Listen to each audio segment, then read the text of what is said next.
Olá pessoal, eu sou o Breno Lucano, do blog Portal Veritas. E é muito comum que eu fale e grave muito a respeito das pesquisas a respeito e dos pareceres a respeito do estoicismo. Mas hoje eu vou fazer uma coisa diferente das coisas que eu costumo fazer.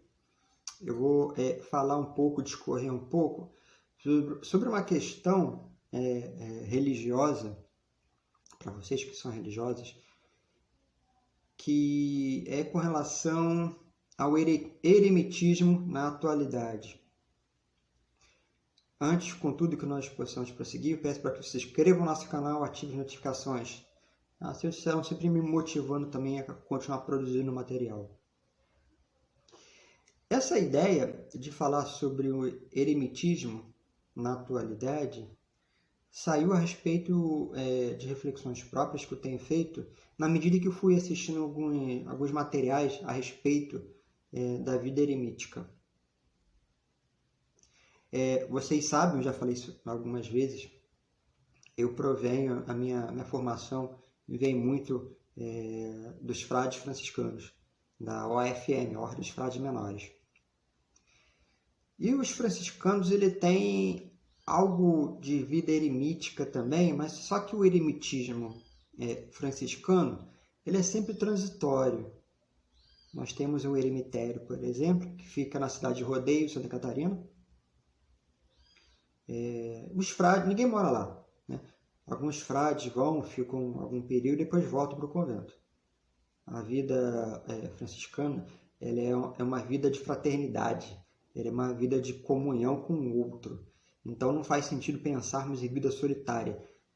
São Francisco de Assis, quando fazia seus retiros no Monte Alverne, lá em Assis, na Itália, ele ficava só alguns meses e voltava. E voltava para Assis, para junto dos irmãos. Apesar disso, apesar de um semi-eremitismo dos franciscanos, eu farei um parecer de um modo mais genérico possível, mais laico possível, mais leigo possível.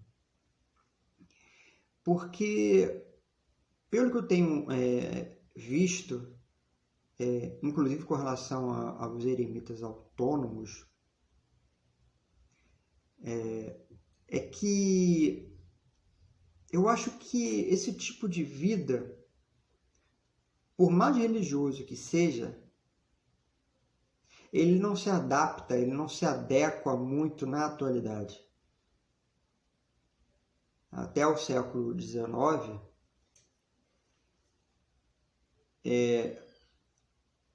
as comunidades do mundo, a sociedade era mais religiosa. Até a Revolução Francesa, a comunidade era mais religiosa. Na atualidade, não. As comunidades, especialmente aqui no Brasil, elas são mais laicizadas, leigas. Especialmente com relação ao advento do protestantismo, embora existam conventos, por exemplo, anglicanos, quer dizer, conventos protestantes, mas, de um modo geral, aqui no Brasil, o que floresce mais é o pentecostalismo. Então, é uma vida realmente mais voltada para o mundo. Uma vida mais leiga. E, sendo assim, as pessoas não têm uma cultura de benfeitoria. Porque o que vai caracterizar muito a vida eremítica, na verdade, é a completa reclusão.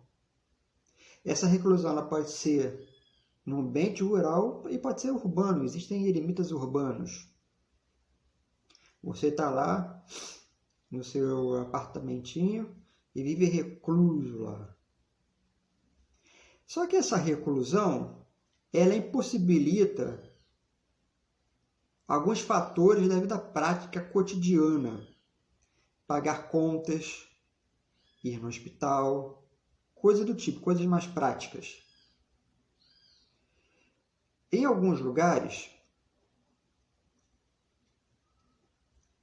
especialmente em alguns mosteiros, existe a possibilidade de irmãs externas que fazem esse tipo de trabalho externo. Elas podem sair da clausura e fazem trabalho na sociedade, algum trabalho, essas coisas práticas, mercado, por exemplo, e volta para a clausura. Numa vida eremítica, isso é mais complicado. A não ser que você renuncie, pelo menos temporariamente, ao eremitismo. Mas isso acontece principalmente porque a sociedade de hoje é muito diferente. Para que você consiga se manter numa clausura, se manter numa vida contemplativa, é necessário muitas vezes benfeitorias. Alguém que vá pagar as contas. Praticamente é isso. E numa sociedade liberal, isso é praticamente impossível. Talvez uma pessoa ou outra pague durante algum tempo, um ano, pague uma mensalidade, pague e depois para. Isso perde muito sentido. Você pagar para a pessoa ficar rezando o dia inteiro. Viver de contemplação. Se no outro momento, numa outra sociedade, isso era possível, porque as pessoas eram mais religiosas, na sociedade atual isso se torna um grande problema. Isso significa que alguns eremitas, por exemplo, terão que trabalhar, nem que seja trabalhar no computador. Afinal, as contas precisam ser gastas. Viver de uma forma autônoma na atualidade é uma missão quase que impossível, porque você precisa se articular, você precisa estabelecer contatos com outras pessoas. Você precisa, em última instância, estabelecer relações com o empregador. Estabelecer relações com o empregador significa manter laços. E aí o eremitismo acabou. Talvez você possa, se for eremitério rural, viver da agricultura, mas aí viver da agricultura, você vai viver basicamente da subsistência. Talvez você plante um repolho, colha um repolho, plante uma batata e coma a batata. Mas aí tem os outros gastos. Como é que você faz? Você não vai viver de batata. Você precisa de de eletricidade. Não, tudo bem. Então eu não vou ter eletricidade no meu eremitério. Eu vou ter luz de lampião. Preciso comprar diesel. Então a vida eremítica, no meu entender, ela não se adapta mais às exigências da atualidade. Creio eu que aquela imagem folclórica que nós temos do ermitão vivendo numa caverna no meio do nada, isso é impossível, porque não existem lugares hoje que não tenham propriedade, que não sejam propriedade de alguém. E você não pode sair invadindo um terreno achando que aquilo ali está abandonado e simplesmente se estabelecer ali, porque isso vai dar problema mais cedo ou mais tarde. Ou aquilo é propriedade privada ou é propriedade do governo. Você não pode sair invadindo uma cerquinha, encontrou uma caverninha ali no meio de um riacho e vai viver ali achando que aquilo ali não é propriedade, a fazenda de alguém, por exemplo. O eremitismo na atualidade encontra esses empecilhos. Encontra uma dificuldade que é própria do século XXI. Afinal de contas, Nietzsche já dizia: Deus está morto. Se Deus está morto ou não, que é uma questão que Michel Freire vai discordar, com boas razões, inclusive, é uma coisa que deriva para uma nova mentalidade de espiritualidade. Se a espiritualidade da Idade Média era de isolamento, muitas vezes, considerando especialmente o florescimento das ordens monásticas, e as ordens mendicantes, por exemplo, elas tinham que seguir quase que o modelo das ordens monásticas, porque as ordens monásticas beneditinas, cartuchas, camaldulêncios, elas eram o modelo de monastismo, de cenobitismo. Então você tinha que seguir aquilo dali e fazer a regra da sua nova ordem, como os franciscanos, os dominicanos, os carmelitas, tinham que fazer algo parecido, obedecendo os ritos litúrgicos, as horas canônicas, aprender a cantar gregoriano e por aí vai. É claro que essa adaptação ela foi maior ou teve maior ou menor intensidade de acordo com a ordem. Mas isso era possível na Idade Média. A espiritualidade da Idade Média tinha muito disso de reclusão. Como eu falei, São Francisco de Assis, Santa Clara. Santa Clara era uma reclusão contínua, né? Perpétua, né? Era monja mesmo. E os franciscanos era uma reclusão mais transitória. Ainda que houvesse frades posteriores que tivessem vida reclusa, passassem muitos e muitos e muitos anos em reclusão e como sendo eremitas mesmo. Nós temos, isso é registrado, santos inclusive, franciscanos foram eremitas. Mas, de um modo geral, na atualidade, não é assim que funciona. De um modo geral, existe um eremitismo apenas transitório. Talvez isso indique a mudança de mentalidade mesmo. Na idade moderna, pós-moderna, onde Deus está pretensamente morto, o modelo de espiritualidade deve ser atualizado.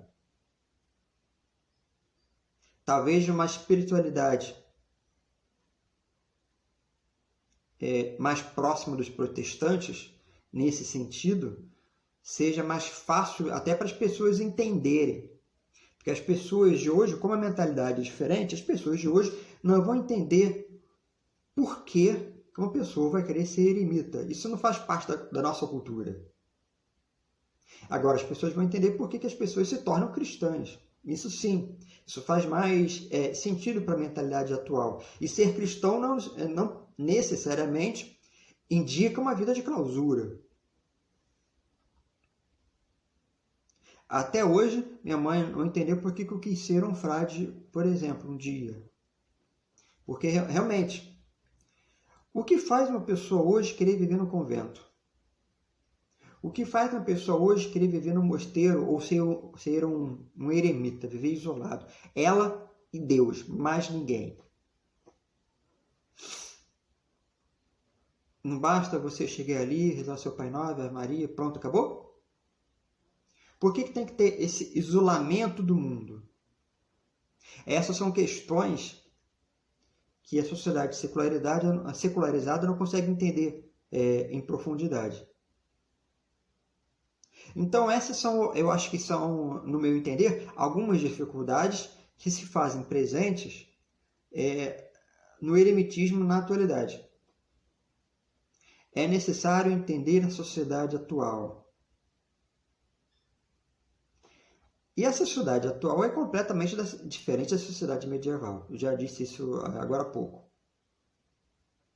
Isso significa que a política é diferente, a cultura é diferente, a espiritualidade também deve ser diferente. Fatores estéticos são diferentes, o ethos é diferente, o próprio Deus é diferente.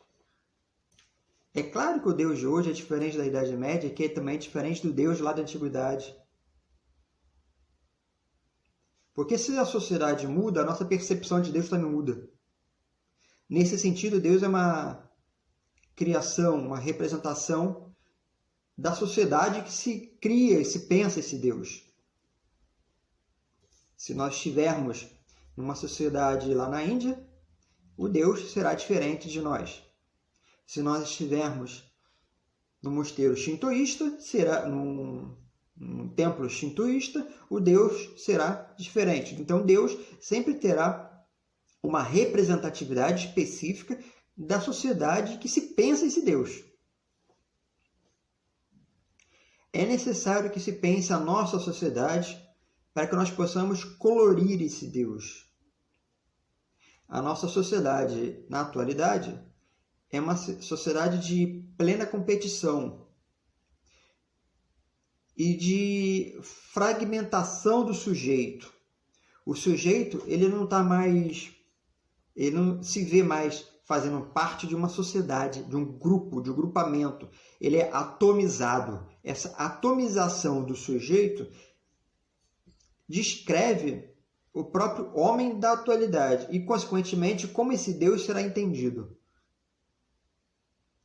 Faz muito mais sentido, na atualidade, pensarmos num Deus que se faz presente no aqui e agora, nas minhas próprias dificuldades, de homem, enquanto vivendo no mundo secularizado, enquanto vivendo no mundo liberalizado.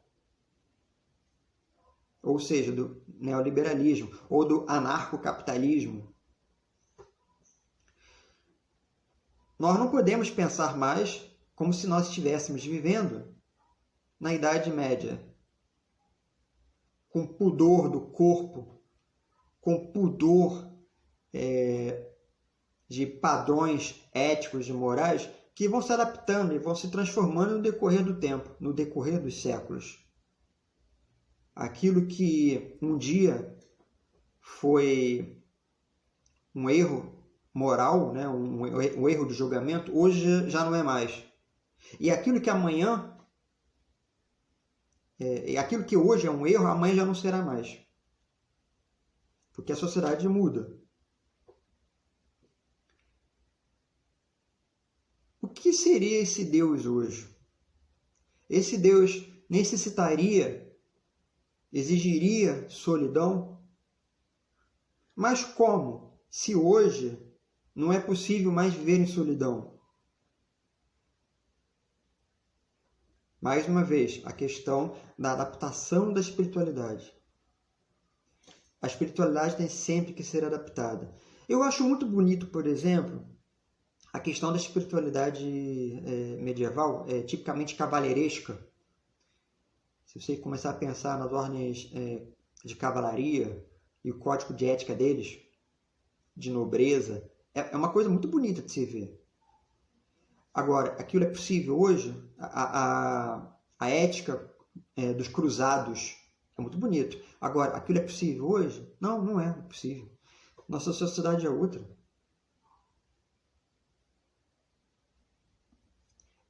Seria possível pensarmos num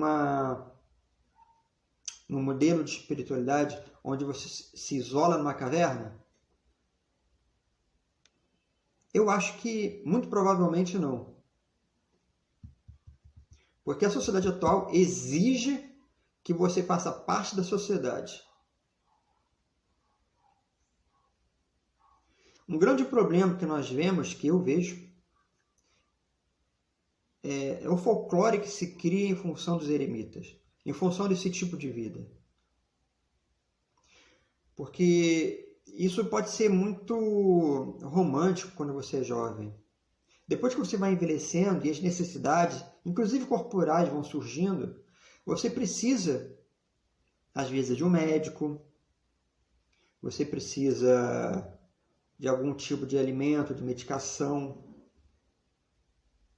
Se você desenvolve hipertensão no local desse, o que você faz? Você vai conseguir enalapril aonde? Então é isso que eu estou falando. Existem necessidades que vão surgindo que não dão conta para esse tipo de espiritualidade. Agora, o tipo de espiritualidade que nós podemos pensar, aí já é uma outra questão. E é motivo para um outro vídeo também. Espero que vocês tenham gostado e aproveite de alguma forma esse tipo de conteúdo. Encontro com vocês por aí. Paz e bem.